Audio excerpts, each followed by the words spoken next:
Gravação mostra Flávio Bolsonaro cobrando de Daniel Vorcaro financiamento para o filme que estava sendo produzido sobre o ex-presidente Jair Bolsonaro. Fico sem graça de ficar te cobrando, tá? Mas, enfim, é porque tá num momento muito decisivo aqui do filme. Senador diz que a conversa aconteceu quando não existiam acusações contra o dono do Master e que, na época, Vorcaro era apenas um banqueiro que ele conheceu. Nada mais é do que um filho procurando investidores privados para fazer um filme privado sobre a história do seu próprio pai. Zero de dinheiro público, zero de lei Rouanet. O governo anuncia nova medida para tentar conter a alta da gasolina e do diesel com os reajustes de preços que a Petrobras deve anunciar. E você vai ver também nessa edição. Caos no parlamento das Filipinas. Tiros são disparados na tentativa de prisão de um senador procurado pelo Tribunal Penal Internacional. 2 crianças estão entre as vítimas de ataques de Israel no Líbano, que deixaram 12 mortos. Drones atingiram carros numa rodovia. Donald Trump chega em Pequim para encontro com Xi Jinping. Ampliação do comércio entre Estados Unidos e China é um dos principais assuntos. Fãs dos Beatles finalmente vão ter uma grande atração dedicada à banda em Londres. Palco do último show vai virar museu.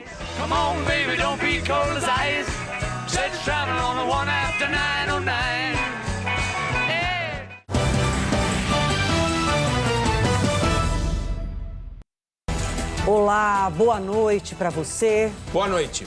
Uma gravação mostra Flávio Bolsonaro pedindo dinheiro ao banqueiro Daniel Vorcaro para financiar um filme sobre o ex-presidente Jair Bolsonaro. No final da tarde de hoje, o senador confirmou a negociação com o dono do Banco Master. Vamos ao vivo até Brasília. O Caian Messina tem os detalhes para a gente. Boa noite, Caian. Boa noite, Adriana. Boa noite a todos. Exatamente, o Congresso Nacional hoje movimentadíssimo, depois da divulgação do áudio e das conversas via WhatsApp pelo site Intercept e confirmados pelo Jornal da Band com fontes da Polícia Federal. Na gravação, Flávio Bolsonaro cobra, em setembro do ano passado, o investimento de Daniel Vorcaro em filme sobre a trajetória de Jair Bolsonaro. O banqueiro teria pago cerca de 61 milhões de reais em 6 parcelas. O valor total esperado de Vorcaro chegaria a 134 milhões de reais. As mensagens, segundo a PF, mostram grande intimidade entre Flávio Bolsonaro e Daniel Vorcaro, que se tratam como irmão e irmãozão, por exemplo.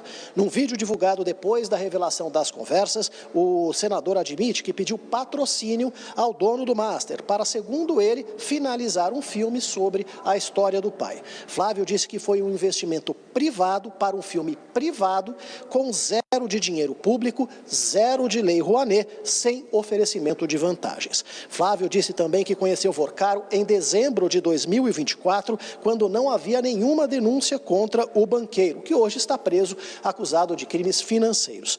A cobertura completa, com a repercussão sobre o assunto e tudo sobre as mensagens, você vê daqui a pouco aqui no Jornal da Band.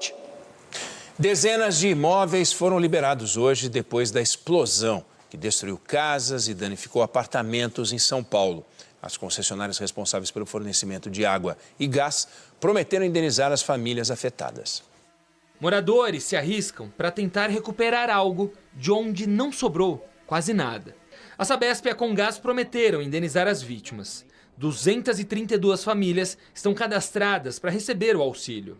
Tanto Sabesp quanto Comgás, além dos R$5.000 e da disponibilização do aplicativo, farão o ressarcimento dos danos materiais e das reformas e reconstruções dos imóveis. A Vanúbia, que teve que sair de casa, ainda não recebeu o complemento do auxílio, oferecido pelas concessionárias.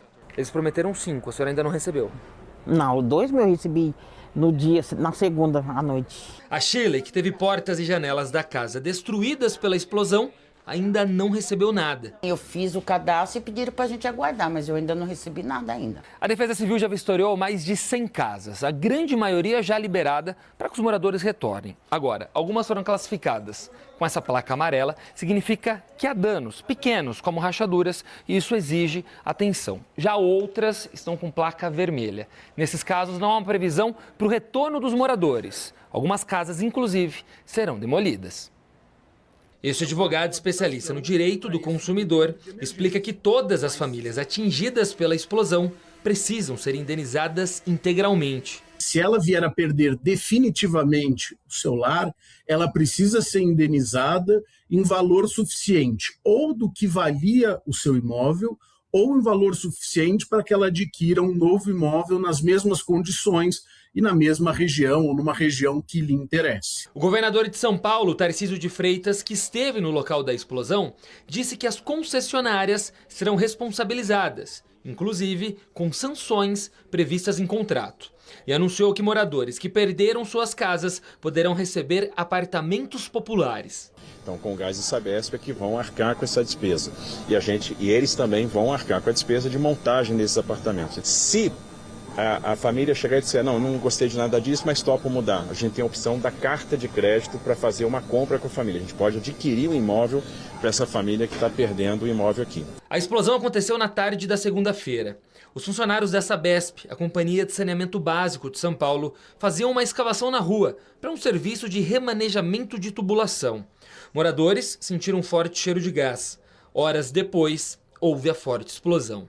Alexandro, de 49 anos, morreu dentro da casa dele. Outras 3 pessoas ficaram feridas. 2 seguem internadas. Entre elas, um funcionário da Sabesp. A Polícia Civil investiga as causas da explosão. Um caminhão que transportava medicamentos avaliados em 6 milhões de reais foi cercado por pelo menos 10 bandidos a caminho do aeroporto de Congonhas, em São Paulo. Armados com fuzis, os criminosos atiraram contra o carro da escolta. Eles levaram o caminhão com parte dos remédios de alto custo e libertaram o motorista numa cidade vizinha. Um dos seguranças que fazia a escolta do caminhão levou 2 tiros e está internado. Outro teve ferimentos nas mãos. Ninguém foi preso. E agora, cuidado, está cheio de anúncio falso de venda de carro por aí. A polícia do Distrito Federal identificou mais de 10 pessoas enganadas só em Brasília. Mas vítimas em todo o Brasil caíram no golpe. A quadrilha anunciava carros na internet, sempre com preços muito abaixo do mercado, e acabava convencendo as vítimas a pagar com Pix para não perder o negócio. O suspeito foi preso em Salvador e a polícia tenta identificar outros envolvidos nesse esquema. E a polícia do Rio analisa áudios do cantor Ed Mota ofendendo o funcionário de um restaurante. Mensagens enviadas ao proprietário mostram que os atritos eram antigos. Em depoimento à polícia, o cantor Ed Mota negou que tenha feito qualquer tipo de ofensa contra funcionários do restaurante onde aconteceu a confusão na Zona Sul do Rio na semana passada. No entanto, áudios obtidos pelos investigadores contradizem essa versão. Há um ano, o cantor já demonstrava insatisfação com o atendimento. Eu tive uma noite horrível ontem por conta desse cara. Se eu falar com ele, eu já vou... Vai sair que é a Tijuca contra o Nordeste, né? Então é tipo, cara, seu Paraíba, filha da p... Entendeu? E continua ofendendo o garçom. Mesmo ele sendo um retirante, o que veio da casa do tem um ódio muito maior que o dele. Ed Mota responde por injúria e preconceito. Um dia depois de ter jogado a cadeira em direção ao funcionário, o cantor enviou um outro áudio ao dono do restaurante, tentando se explicar pela confusão causada pela cobrança da taxa de rolha do vinho. Eu peço desculpa porque eu joguei uma cadeira no chão de ódio, entendeu? Porque eu fiquei com ódio mortal, né? Da rolha que foi cobrado, o desrespeito que foi. Um amigo meu fez uma pergunta para ele e ele não respondeu, ele simplesmente não respondeu. Aí eu falei, olha, ele é assim mesmo, ele é um babaca que não responde. Aí ele soltou o primeiro sorriso. Ainda hoje, há 5 dias da convocação, Carlo Ancelotti teme novas lesões e admite que ainda há 2 vagas abertas para a Copa. Sobre levar ou não Neymar, o treinador do Brasil diz que tem total autonomia e que a decisão será 100% profissional. Os detalhes já já. Mais de 1.700 pessoas foram confinadas num navio de cruzeiro na França por suspeita de um surto de gastroenterite. Um passageiro morreu.